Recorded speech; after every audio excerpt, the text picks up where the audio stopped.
खबरों के निष्पक्ष विश्लेषण के लिए सब्सक्राइब करें Jantantra TV and press the bell icon. Never miss any update. तो ये तो थी आज की बात। अब आपको लेकर चलते हैं आज से 6 साल पहले, यानी जब मनमोहन सिंह की सरकार थी।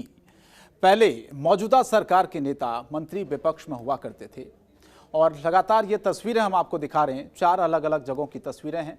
किस तरह से साल 2010 से 2013 के बीच बीजेपी तेल के दाम बढ़ने पर लगातार प्रदर्शन करती दिखी थी। हालांकि तब तेल के दाम अंतर्राष्ट्रीय स्तर पर लगातार बढ़ते जा रहे थे, लेकिन आप मौजूदा सरकार के मंत्रियों और बीजेपी नेताओं को प्रदर्शन करते देख सकते हैं। इसमें पहली तस्वीर है कर्नाटक की, जहां बीजेपी ने दमदार प्रदर्शन किया था और जनता को हो रही कठिनाइयों और गरीबों के ऊपर पड़ी महंगाई की मार को बर्दाश्त न करने की बात कही गई थी।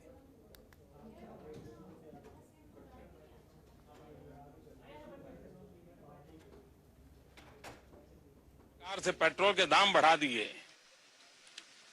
ये दिल्ली सरकार की शासन चलाने की नाकामयाबी का जीता जागता सबूत है। देश की जनता के अंदर भारी आक्रोश है और इसके कारण और भी चीजों पर बहुत बड़ा बोझ होने वाला है। सरकार पर भी बहुत बड़ा बोझ होने वाला है। मैं आशा करूंगा कि प्रधानमंत्री जी देश की स्थिति को गंभीरता से लें और पेट्रोल के दाम बढ़ाए हैं उसको वापस करें।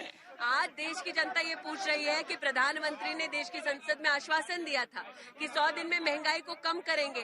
फिर बार बार करीबन 17 से 18 बार प्रधानमंत्री के कार्यालय ने और कांग्रेस की सरकार ने पेट्रोल और डीजल के दाम क्यों बढ़ाए हैं? दर्ज कराया है, आगे भी कराएंगे। भी हाल में पेट्रोल की कीमत जिस तरीके से कल बढ़ाई गई है, 3 रुपया, 3.25 रुपया प्रति लीटर की दर से पेट्रोल की कीमत, मैं समझता हूं कि 1 वर्ष के अंदर ये 9 बार 11 बार हो गए। 1 वर्ष के अंदर 11 बार पेट्रोल और डीजल की कीमतें जो है बढ़ी हैं। माने स्वाभाविक है, पेट्रोल और डीजल की कीमत जब बढ़ती है तो जो दैनंदिन उपभोग की जो वस्तुएं हैं, यानी एसेंशियल कमोडिटीज जिसे बोलते हैं, उनकी भी कीमतें स्वाभाविक रूप से बढ़ती हैं और उसका खामियाजा सर्वाधिक यदि किसी को भुगतना पड़ता है तो जो मध्यम वर्गीय परिवार के लोग हैं उन्हें भुगतना पड़ता है। जो गरीब हैं, जो किसी तरीके से 10 रुपया 20 रुपया प्रतिदिन की कमाई करते हैं, माने उनका तो जीना दूभर ही नहीं होता है, बल्कि सचमुच उनके लिए तो आज हमारे देश में 10 लाख से ज्यादा किसानों ने आत्महत्या की है और 50% आबादी ऐसी है कि जिनका रोज का इनकम 20 रुपए प्रतिदिन से कम है। ऐसी स्थिति में 9वीं बार फिर से पेट्रोल डीजल के भाव बढ़े हैं। सरकार का जब पेट्रोल डीजल के भाव बढ़ते हैं तो उतना टैक्स भी बढ़ता है और टैक्स में राहत देकर गरीबों को राहत दी जा सकती थी, पर सरकार का ये निर्णय जो है ये गरीबों के ऊपर एक प्रकार से अन्याय करने वाला है। और मैं ये मानता हूं कि लगातार बढ़ती हुई महंगाई, इन्फ्लेशन, ये आज इस कांग्रेस सरकार की, यूपीए सरकार की देन है। सरकार बार बार पेट्रोल डीजल के दाम बढ़ाती है। हर बार की कंपनियों को घाटा हो रहा है, इसके लिए सरकार